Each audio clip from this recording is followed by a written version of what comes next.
Improvement pill here. How to make people open up to you. Small blue diamond eye. Introduction. Have you ever noticed how some people seem to make others feel comfortable enough to share their deepest secrets and doubts?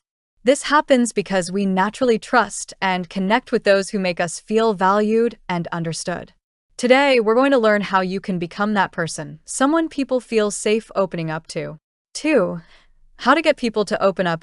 Reduce your filter. We filter ourselves because we're afraid of judgment or rejection.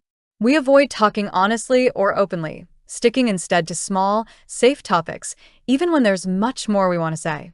If you break that barrier first, if you show you're not afraid to be vulnerable or unconventional, it signals to the other person that it's a safe space for them to do the same. An example from the video illustrates this. Instead of sitting normally on a toilet seat, someone might squat. This signals a non-judgmental attitude. Perceived value is key. If you come across as someone with high social value, confident, healthy, well-adjusted, reducing your filter makes you appear trustworthy instead of weird or crazy.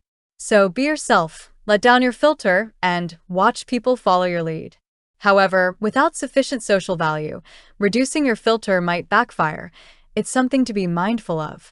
B. Ask the right assumption. Questions. Making a careful observation and framing it as a question lets people know you care and pay close attention to their words and nonverbal signals. This shows you're a safe person to talk to.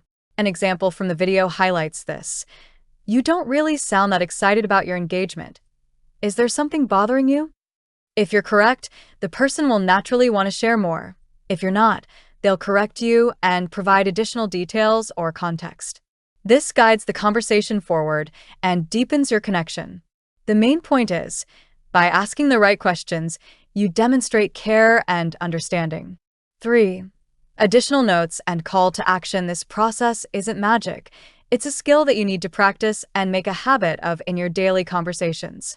The more you do it, the more natural it will become. If you want additional guidance, you can sign up for the Habit Builder Challenge, link in the description box, and take your interpersonal skills to the next level. Why don't people like me? 10 traits that will change your life.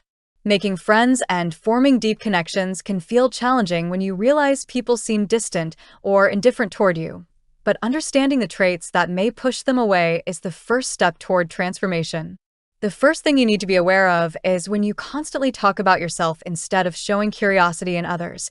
This signals a lack of genuine interest and makes conversations feel one-sided. Furthermore, when you pretend to care or listen without really understanding, people can see through that, adding to their growing disinterest. A pessimistic, complaining, or judgmental tone drains energy and prevents a warm connection, while closed body language, crossing your arms, avoiding eye contact, or frowning, further signals you're not approachable. Interrupting or talking over someone shows a lack of patience and a disregard for their thoughts, causing them to withdraw.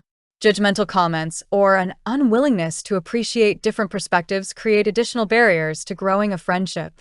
Additionally, overanalyzing social interactions, guessing what people think about you, or expecting them to read your mind instead of stating your needs directly contributes to confusion and isolation. Constantly needing approval or validation makes you appear less independent and less desirable as a friend, while failing to follow up or honoring promises erodes trust and credibility.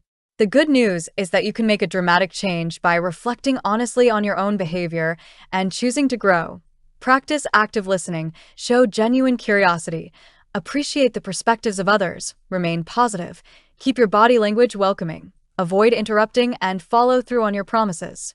Change happens slowly and through small, consistent steps, but by developing these traits, you will become someone with whom people naturally want to connect, appreciate, and be friends.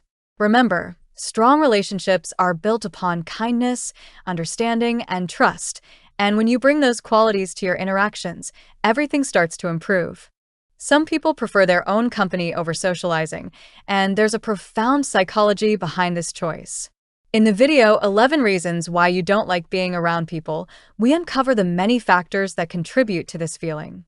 Often, the main cause is introversion. Some people simply feel drained by social activity instead of energized by it. Social anxiety also plays a major role. fueling a fear of judgment or embarrassment and making interpersonal exchanges feel overwhelming.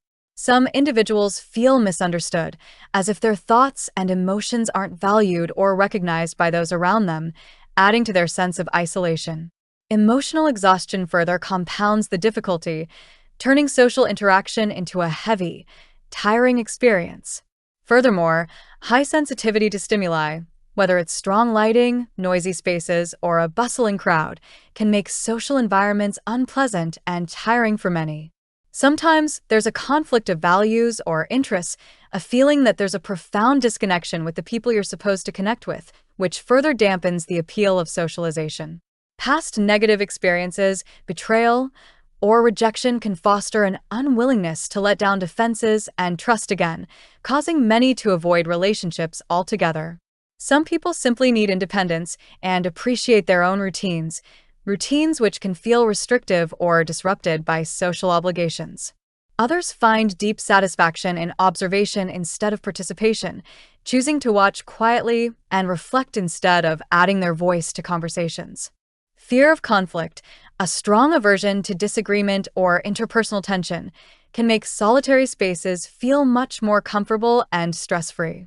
Finally, many individuals prioritize their goals, passions, or routines over social events, choosing peace and productivity instead of small talk and distractions. All of these factors contribute to a rich and complex picture of human interaction, affirming that choosing to be alone is a perfectly normal and healthy way for some people to appreciate their lives and their own company.